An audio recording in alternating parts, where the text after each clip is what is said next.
प्रकाश का प्रवर्तन का लेक्चर नंबर 2 है। प्रकाश का प्रवर्तन, रिफ्लेक्शन ऑफ लाइट। ठीक है, इसका लेक्चर नंबर ये 2 है। सबसे पहले हम पढ़ते हैं प्रकाश का किरण, रे ऑफ लाइट। प्रकाश का किरण क्या है? तो सरल रेखा में गमन करने वाली प्रकाश को प्रकाश का किरण कहते हैं, या सरल रेखा में चलने वाली प्रकाश को प्रकाश का किरण कहते हैं, या सीधी रेखा में चलने वाली प्रकाश को प्रकाश का किरण कहते हैं। प्रकाश में पूछा जाए कितनी किरण होती है, तो एक जो है किरण पुंज में अनगिनत प्रकाश की किरण होते हैं। प्रकाश हमेशा कैसे चलती है? तो हमेशा सीधी रेखा में चलती है। ठीक है, आगे हम बढ़ते हैं किरण पुंज, बीम। किरण पुंज क्या होता है? तो किरणों के समूह को किरण पुंज कहते हैं। जैसे ये हमारा एक किरण है, ये वाला जो हो जाएगा एक किरण है। अब पूछा जाए जो किरण पुंज में कितनी किरण होती है, तो किरण पुंज में इस तरह का किरण जो है अनगिनत हो सकती है या 2 से अधिक हो सकती है। ठीक है, तो किरण पुंज किसे कहते हैं? तो किरणों के समूह को किरण पुंज कहते हैं। मतलब किरण पुंज जो होता है किरणों का समूह होता है। किरण पुंज में 2 या 2 से अधिक किरणें होती है। किरण पुंज कितने प्रकार की होती है? तो किरण पुंज निम्नलिखित 3 प्रकार की होती है। कौन कौन सा है? तो पहला है अपसारी किरण पुंज, डाइवर्जिंग बीम। दूसरा है अभिसारी किरण पुंज, कन्वर्जिंग बीम। तीसरा है समांतर किरण पुंज, पैरेलल बीम। अब एक एक करके सबको पढ़ते हैं। सबसे पहले पढ़ते हैं हम अपसारी किरण पुंज को, डाइवर्जिंग बीम। ये तो नाम से ही स्पष्ट हो रहा है डाइवर्ज, या यहां से देख रहे हैं अपसारी। तो अपसारी किरण पुंज किसे कहते हैं? तो वैसे किरण पुंज जिसमें प्रकाश की किरण प्रकाश स्रोत से निकलकर फैलती चली जाती है, उसे अपसारी किरण पुंज कहते हैं। इसमें होता क्या है, जैसे में ये हमारा कोई प्रकाश स्रोत है, वो कोई ऑब्जेक्ट है। ठीक है, तो इस बिंदु से प्रकाश जो हो क्या होगा, निकल करके फैलती चली जाएगी। ये चारों दिशा में क्या करेगी? फैलेगी। ठीक है, तो इस किरण, यहाँ पर देख रहे हैं किरण की संख्या जो है 2 से अधिक है, तो ये कहलाएगा किरणों का समूह। किरण पुंज तो है, लेकिन किरण पुंज में कैसे किरण पुंज है? तो यहाँ से एक ही प्रकाश स्रोत से जो है बहुत सारी किरण निकल करके फैल रही, तो ये कहलाया जाएगा हमारा अपसारी किरण पुंज। ये हो जाएगा अपसारी किरण पुंज। कैसा किरण पुंज? अपसारी किरण पुंज हो जाएगा। ठीक है, दूसरा इसमें अपसारी किरण पुंज में जैसे में कौन सा हो जाएगा? तो अपसारी किरण पुंज में हो जाएगा बल्ब हो जाएगा, दिया हो जाएगी, लालटेन हो जाएगा, मोमबत्ती हो जाएगी, और हमारे मोबाइल का फ्लैश लाइट हो जाएगा इत्यादि। जो है ये सभी कौन सा किरण पुंज हो जाएगी? सभी में कैसी किरण पुंज होती है? तो अपसारी किरण पुंज होती है, डाइवर्जिंग बीम होती है। ठीक है, दूसरा है हमारा अभिसारी किरण पुंज, कन्वर्जिंग बीम। अभिसारी किरण पुंज किसे कहते हैं? तो वैसे किरण पुंज जिसमें प्रकाश की किरण प्रकाश स्रोत से निकलकर किसी एक ही बिंदु पर मिलती है, उसे हम कहते हैं अभिसारी किरण पुंज, कन्वर्जिंग बीम। जैसे ये हमारा कोई बिंदु है, ठीक है, और प्रकाश जो है कहीं दूर से प्रकाश स्रोत से निकल करके आ रही है और इसी बिंदु पर आकर के क्या कर रही है? मिल रही है। ये प्रकाश स्रोत से निकल करके किसी एक ही बिंदु, इसी बिंदु पर आकर के क्या कर रही है? मिल रही है। ठीक है, तो ये कहलाएगी हमारा अभिसारी किरण पुंज।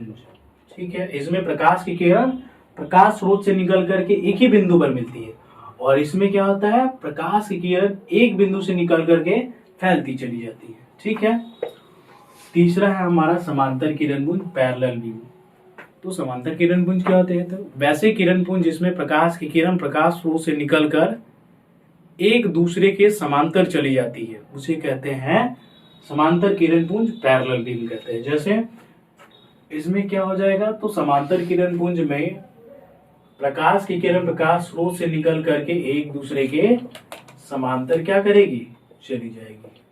तो ये जो देख रहे हैं ये किरणों का समूह है, लेकिन सभी एक दूसरे के क्या है? समांतर है। एक दूसरे को भी कट कर पाएगा? नहीं करेगा। जब एक ग्रह से अगर दूसरे ग्रह भी ले जाए तो ये कट नहीं करेगा, ये कहलाएगा समांतर किरण पुंज।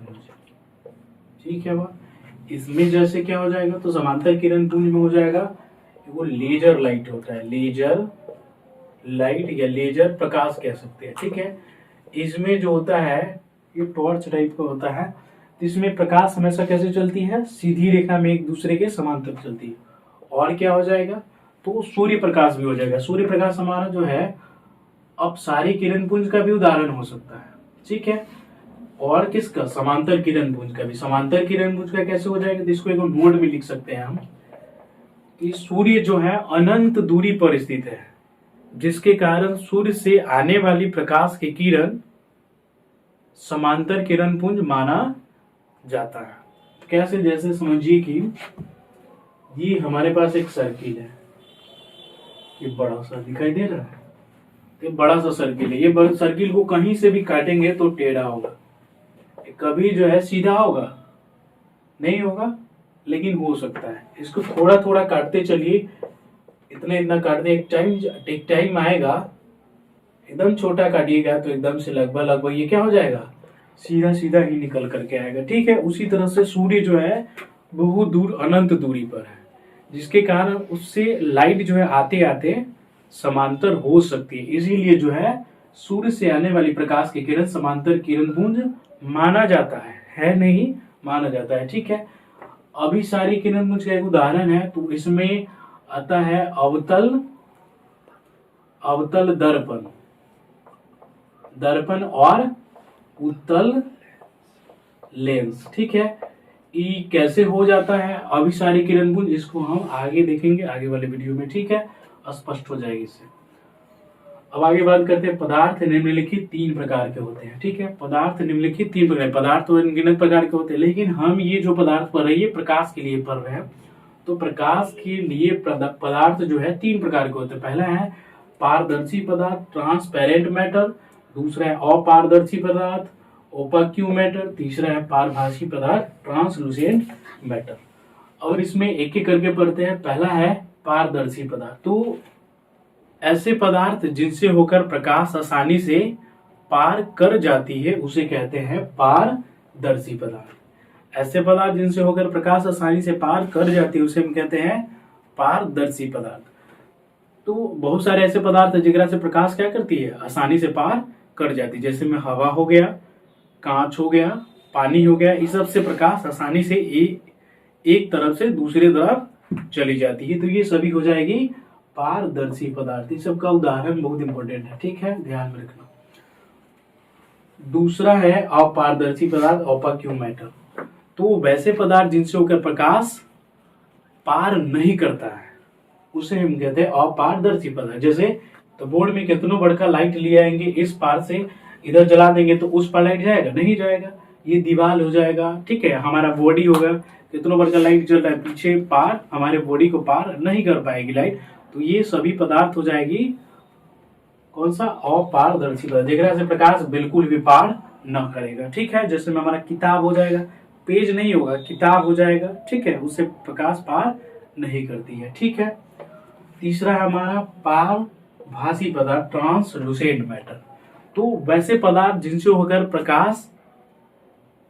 होकर प्रकाश के कुछ अंश पार करते हैं उसे पारभासी पदार्थ कहते हैं, ट्रांसलूसेंट मैटर कहते हैं। प्रकाश के कितना भाग पार करेगा, तो थोड़ा सा, आधा अधूरा प्रकाश क्या करेगा, पार करेगा, और आधा अधूरा प्रकाश क्या करेगा, इसी पार ही रह जाएगा। ठीक है, जैसे घिसा हुआ कांच, घिसा हुआ कांच हो जाएगा। ये घिसा हुआ कांच जो रहता है उससे प्रकाश पूरा पार नहीं करेगा, कुछ प्रकाश पार करेगा, कुछ प्रकाश इसी पार रह जाएगा। जैसे में और दूसरा हो जाएगा तेल लगा कागज, तो तेल लगा कागज से भी प्रकाश के कुछ अंश पार करेगा, कुछ इसी पार रह जाएगा। ठीक है, अगला है कुहासा हो गया, बादल, हल्के बादल हो गया, आँख की पलक हो गया, हमारा स्किन हो गया, रक्त हो गया। इन सभी से जो है प्रकाश के कुछ अंश पार करते हैं, कुछ अंश पार नहीं करते हैं। जैसे में ट्रेसिंग पेपर हो गया, बैलून का रबर हो गया, ये सब हो जाएगा, ठीक है, ये सब इत्यादि। तो जानते हैं समतल दर्पण क्या है, प्लेन मिरर क्या है। तो जिस दर्पण का परावर्तक सतह समतल होता है उसे समतल दर्पण कहते हैं। समतल कहने का मतलब ये बोर्ड हमारा समतल है, ये दीवार हमारा समतल है, ये जमीन हमारा क्या है, समतल है। अब इसमें जानते हैं परावर्तक सतह क्या है, जो पढ़े हैं। जिस दर्पण का परावर्तक सतह समतल होता है उसे समतल दर्पण कहते हैं। अब समझते हैं ये परावर्तक सतह क्या होता है। तो परावर्तक सतह जो होता है, पहले से समझ लीजिए, आईना होता है। तो आईना में देखे हुए एक साइड कलर किया गया रहता है और एक साइड बिना कलर का रहता है, जिसमें हम अपना फेस देखते हैं। तो जो साइड कलर नहीं रहता है, जिसमें हमारा फेस दिखता है, उसी साइड को, उसी सतह को हम कहते हैं परावर्तक सतह। जैसे हम एक समतल दर्पण बना रहे हैं, ये हमारा जो है मान लीजिए एक समतल दर्पण है। तो समतल दर्पण में इधर क्या है, पेंट किया गया है, इधर जो है रंगा गया भाग है या कलर किया गया, ये लिख देते हैं रंगा हुआ भाग, ठीक है, रंगा हुआ भाग या रंगा हुआ सतह। और इधर जो है रंगा हुआ नहीं है, तो ये जो सतह हो जाएगा हमारा परावर्तक सतह हो जाएगा। ये जो हो जाएगा परावर्तक सतह, इसका नाम भी दे देंगे एम और एम डैश। एम और एम डैश इसलिए दे दें कि एम से क्या होता है, मिरर होता है, ठीक है। और ये हमारा कैसा दर्पण है, ये समतल दर्पण है, ठीक है। आगे हम पढ़ते हैं समतल दर्पण कैसे बनता है। क्वेश्चन है हमारा, प्रश्न है समतल दर्पण कैसे बनता है। समतल दर्पण कैसे बनता है, कैसे बनता है। समतल दर्पण की बात करें या कोई भी दर्पण, या सिंपल वो कहे कि दर्पण कैसे बनता है, तो सब दर्पण एक ही जैसा बनता है, ठीक है। तो सबसे पहले हमको क्या करना होता है, किसी भी सिंपल सा समतल कांच को लिया जाता है, जिससे जो पारदर्शी होता है, प्रकाश एक साइड से दूसरे साइड आसानी से चला जाता है। ऐसे एक कांच का हमको टुकड़ा लेना पड़ेगा।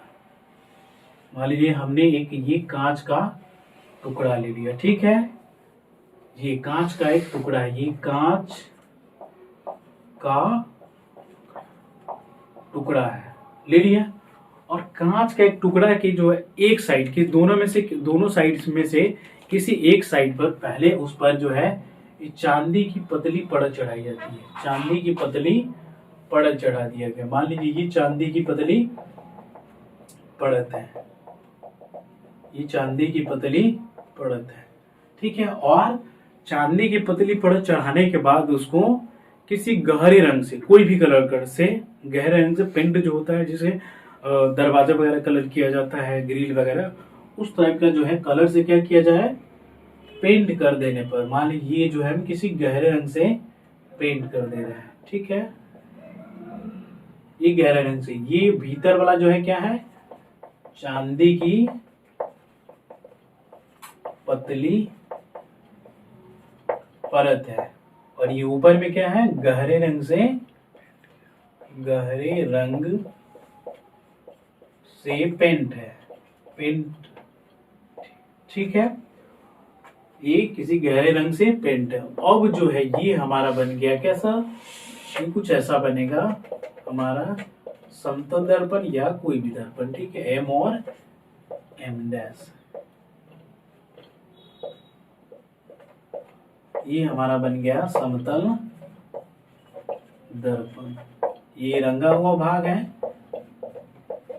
रंगा हुआ भाग, और ये वाला जो हो गया हमारा परावर्तक सतह हो गया, ठीक है।